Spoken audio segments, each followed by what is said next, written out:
Tianjin has seen great improvements in recent years in terms of its overall living conditions and business environment, which has led to an increase in the number of foreigners choosing to live and work in the city. Ever since 2006, Michael Hart has been the managing director of the Tianjin branch of GLL, a service provider that specializes in real estate and investment management. We interviewed him in his office, where he shared some of his insights on the prospective opportunities and trends in Tianjin's real estate sector, and some of his unique experience with Mandarin learning and Chinese culture. You have been based in Tianjin since 2006 when the office was established. So what exactly are your responsibilities here? Okay, so I work for JLL, which is a commercial real estate company.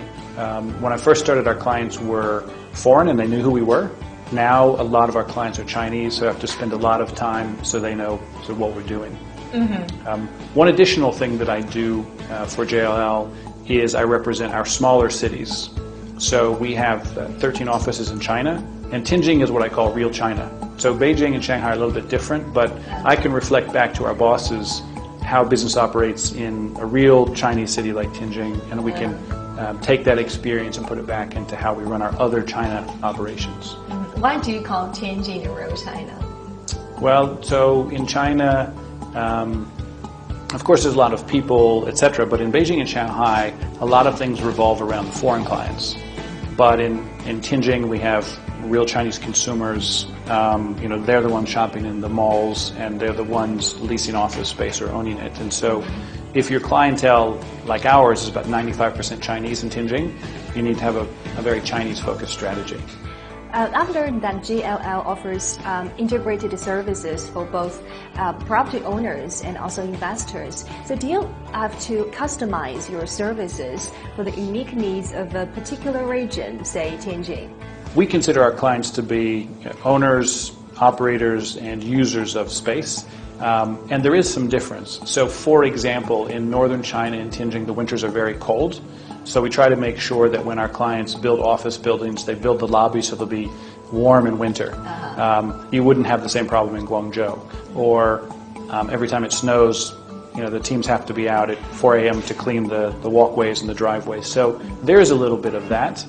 The other thing is that in Tianjin we have a lot of government clients.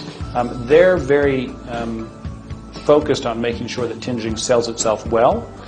Whereas if you were working in Shanghai for a company, they might want the building to impact or reflect their brand. So it does depend a little bit on who your client is on the region, and then in terms of geography, it does depend a little bit on weather.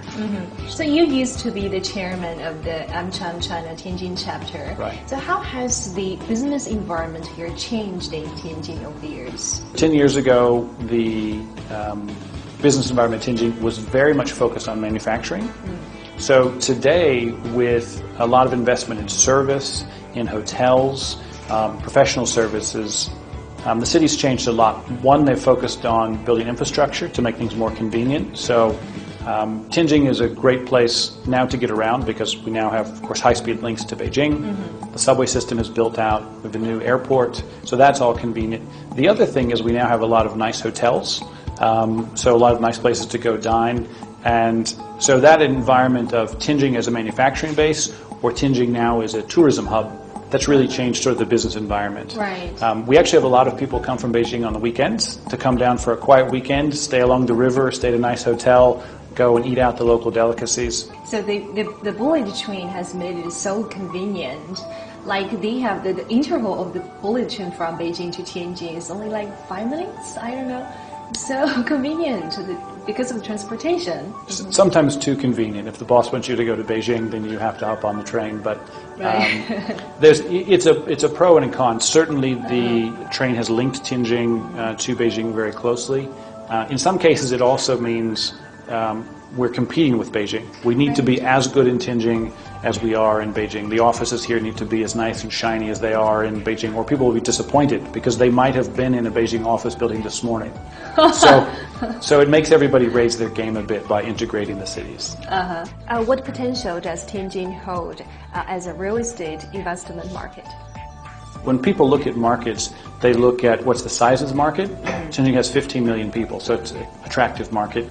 traditionally there wasn't a lot of commercial space built in Tianjin, so it's a place where people really could invest and see a positive return. So we're starting to see some foreign developers build here. We're also starting to see a lot of large Chinese domestic developers come and build shopping malls and hotels, etc. I've learned that your company also has a team conducting like overseas property sales. So what do you make of the phenomenon that a lot of Chinese property investors, they snap up like overseas landmarks, like the case in London? What do you make of this phenomenon? So I think it's a natural step in internationalization. So from the outside, it used to be that companies would say, like an international bank, they would say, well, you have a location in New York and London, but do you have a location in Shanghai or Beijing? And so the first wave was for them to come this way.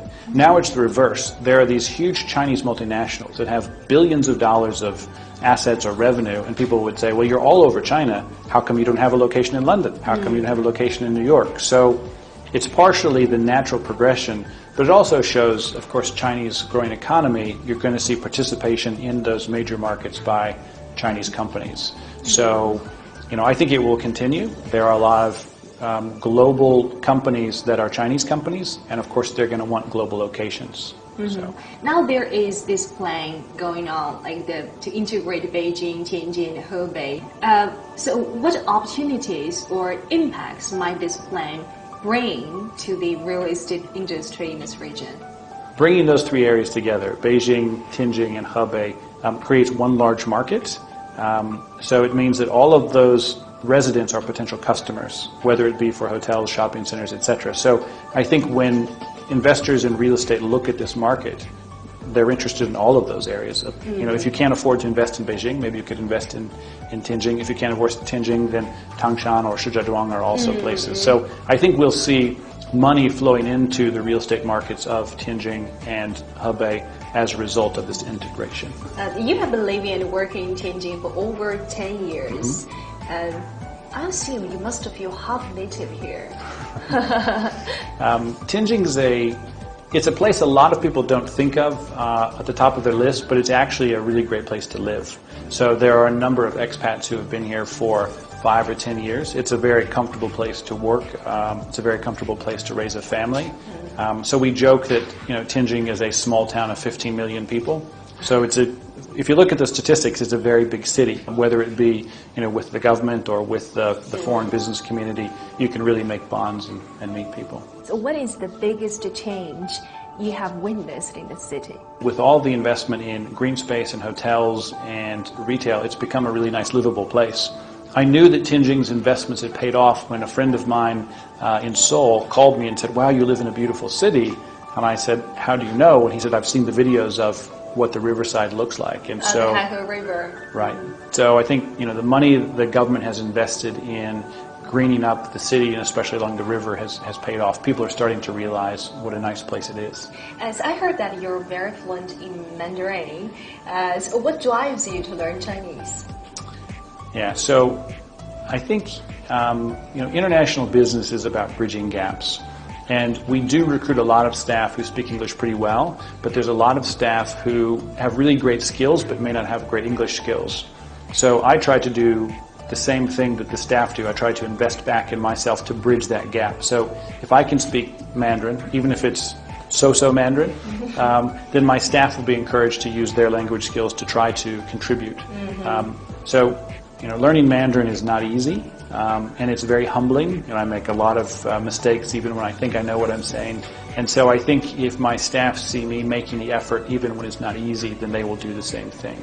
So, if I can speak some Mandarin, it opens up a few more customers, a few more staff. Definitely can. and it can also make it pretty funny, right? If I say the wrong thing and everyone can laugh, then it opens it up. So what tips do you have to you want to share with other foreign expats who are struggling with Mandarin learning?